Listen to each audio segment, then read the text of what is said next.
testimony that, of course, is supposed to be criminal activity, but the defense is saying no. You're going to hear testimony that Diddy is he's freaky, and there are some domestic violence. He has admitted to that, but there's no criminal activity.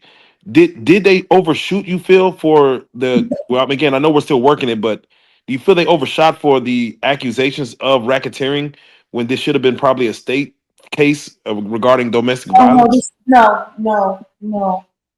no. When you have employees that are being fingered for setting things up, keeping tabs on witnesses, or I'm sorry, keeping tabs on people, like Christina Coram was keeping tabs on Cassie, which she just testified to the other day. Kind of like how the baby Love with her mother. Yes, I forget her name, but the new. Kim Porter. Mm. She was spying on Kim Porter for Diddy. These aren't relationships. To sit there and say that this is a relationship while he was consistently betting men and women the entire time he was with her, that's not a relationship. It's a jump off with benefits at best. These aren't relationships. Meanwhile, he's doing all of these things with the girl Gina, Cassie. The only one that ain't tripping about it is Young Miami. And is it time to put Young Miami on a milk carton? Right. She was so vocal about how Diddy could make sure that a woman was down on her knees eating her cat. What kind of relationship is that? These aren't relationships. Yeah, right. And when you look at all of the money that is involved, it definitely just ain't for fun. Mm. People transporting illegal substances, dyeing food coloring. What part of the game is that?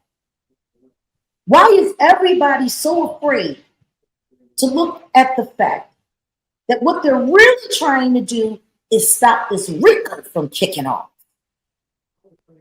Right. Because see, that's the one thing we all really need to be talking about. Diddy's handled up on. But if they had done a better investigation in the R. Kelly case, they would have found ties to Diddy. They would have found ties to Mr. Carter. They would have found ties to Harvey Weinstein. They would have found ties to Jeffrey Epstein. They could have handled all of this years ago. But see, they chose the acceptable monster so that everyone else could keep playing. While everyone is sitting here looking at the trial, listening to all of these terrible things that I've been telling people have been happening for years. Why are we not looking at the people that are trying to get away? See, everybody's trying to stop this RICO from happening. And I'm telling y'all right now, this is the remix that's going to be a hit. Rico Suave for everybody, baby. That's why I'm there. Because I want to make sure don't nobody miss nothing. Jag, who do you think is all going to be in the RICO?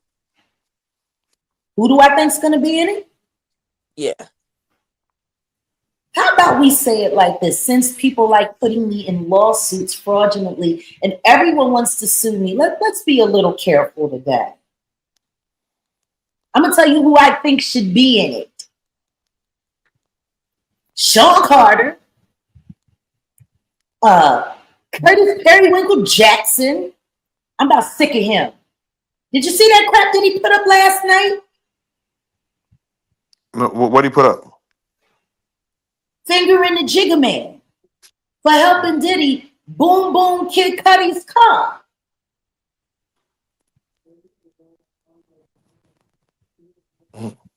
That's interesting, isn't it? Oh, damn. Funny thing is he's always saying little slick stuff. And don't nobody ever figure he needs to be subpoenaed for any of it. If we go back and we think about things that he said before Cassie filed the lawsuit, right before Cassie filed the lawsuit, he was talking about how Diddy used to send videos of Cassie getting partied on, getting freaked off on. And he said he called him and he said, hey, have you seen this? I thought this was your girl. I thought you loved her. Oh, yeah, she loves it. She loves it. Whoop-de-whoop-de-woo, yada, yada, yada. That was evidence of a freak-off that he had footage of. Why was that not subpoenaed? And if he knows so much, why isn't he a material witness? I don't get it. Everybody's so interested in hauling me off the court to force me on the stand to do this and to do that. But this man is sitting over here, he's been dry snitching for almost 2 years straight. And he's not a witness? Why not? If you have knowledge that the Jigga Man helped the Diddler boom boom Kid Cudi's car because he didn't want his property messed with, which was Cassie, why ain't nobody asking him to come testify about it? Why is he not being called in? Like all of this, oh, I'm gonna sit on Instagram and I'm gonna just shoot a shot and I'm gonna do this and then I'm gonna sit back and watch. And yet, please, this is serious. People have been hurt. People have been destroyed. Now you just want to be the lineup king, Curtis, huh? How about we line you up everything you did with Soulja Boy, who is now being used as a dog whistle against DDG? All of this is getting real suspicious. Real suspicious. Come on. Tory Lane's getting poked up. And now, all of a sudden, I'm sorry, did I have some things to say about the Tory? Yeah, we're gonna circle back to Tory. Oh. But I do want to ask you, you know, for Cassie to take the stand, and mind you, there's no cameras in court. For Cassie going up there pregnant, almost due, for the optics of that, how do you feel? Just, you know, you personally, the optics of hearing about freak offs, hearing about these things that happened, you know, years ago, and seeing her there because her husband is there too, and I believe he stormed off as well because she has children and now she's pregnant. The optic of seeing her up there, you know, being treated like a sex worker. Yeah. Being disrespected. All of the things, you know, God bless Alex Fine. God bless Mr. Fine. Nobody has really thought about what this must be like for him. You know, the second that him and Cassie pulled up in New York, they already had YouTubers like ex-bad boy cheerleaders who still bragging about being loyal to the Diddler, calling her a whore, telling people not to care about her baby. He said Mary Magdalene was a whore, and he compared her like, and y'all better not be affected by that baby bump. Whores have babies too. Who says that? Wow. Talking about he knows where her family is from because he's from New London, Connecticut. And everyone wants to keep barreling down on Ryan Leslie. It's funny. I talked about the whole Ryan Leslie connection. Ryan loved Cassie, bragged about her. Cassie just testified. She has tattoos on her body from Ryan Leslie. But nobody ever talks about how that relationship ended and how her relationship with Diddy began. You know, Ryan was blowing up. And after him and Cassie separated,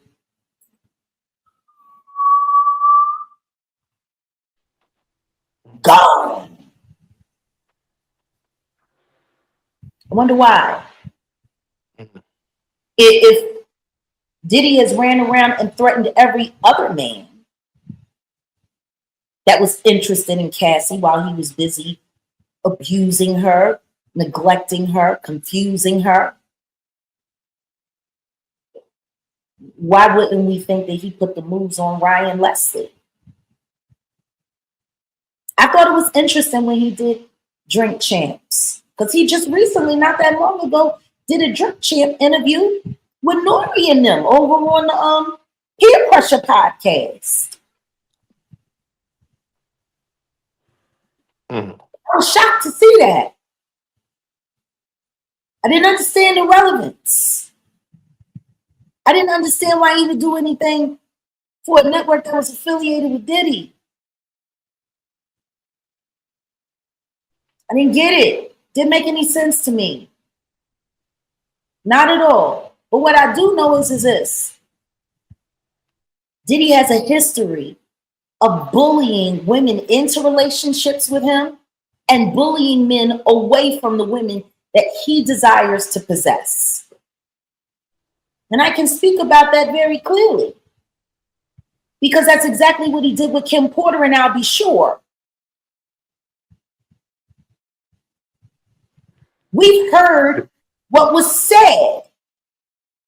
They were married. Quincy was on the way. He wrote Forever My Lady in honor of Kim and Quincy. They were happy.